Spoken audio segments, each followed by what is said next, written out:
Hello everyone.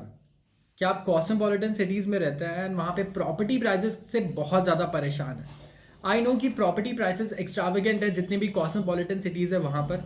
And ऐसा सिर्फ metro cities में नहीं है, अगर आप टीयर 2 सिटीज़ में जाएं वहाँ पे भी प्रॉपर्टी की रेट्स बहुत ज़्यादा है। It's ultra expensive and if you want to invest in a piece of property तो ये तो इम्पॉसिबल हो जाता है आधे से ज़्यादा लोगों के लिए, क्योंकि इसमें या तो आपको लोन्स लेने पड़ेंगे बहुत ज़्यादा एंड लोग स्पेशली अपने 20s में ये नहीं करना चाहते, इतना ज़्यादा लोन नहीं लेना चाहते और इतना प्रेशर नहीं लेना चाहते इंटरेस्ट पेमेंट्स का। तो इसका एक बहुत ही अच्छा तरीका है अगर आपको प्रॉपर्टी खरीदना है। So just like mutual funds जो कंपनीज में इन्वेस्ट करती हैं और आप एक यूनिट खरीदते हैं म्यूचुअल फंड का, जो कि सस्ते से सस्ता हो सकता है और एक्सपेंसिव भी हो सकता है, but you have lot of options.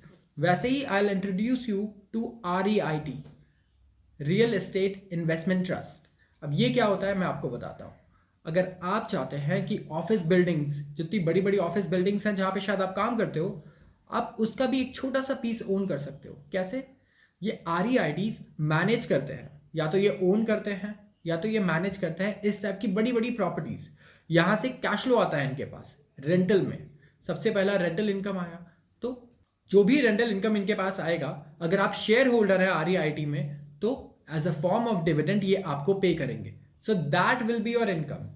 यहाँ पर इस प्रॉपर्टी में अगर आप इन्वेस्ट करना चाहते हैं डायरेक्टली, तो आपको यहाँ पेमेंट्स मिलेंगे, रिटर्न्स मिलेंगे डिविडेंड्स की फॉर्म में, जो ये जनरेट कर रहे हैं, जो कैश फ्लो जनरेट कर रहे हैं ये।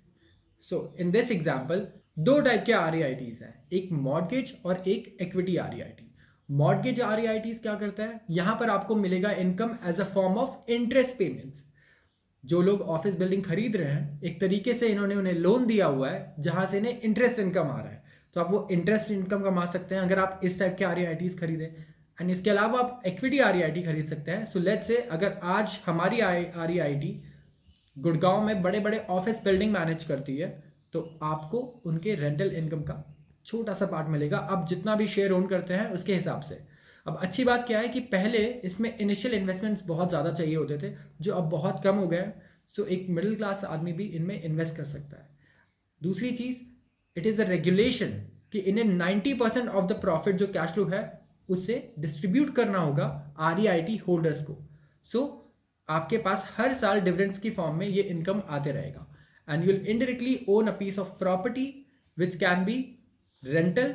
आपको रेंटल इनकम दे सकता है या फिर वो इंटरेस्ट इनकम दे सकता है। So these are the benefits of REIT। So let us know कि आप इन्वेस्ट करना चाहेंगे या नहीं किसी भी REIT में। थैंक्स।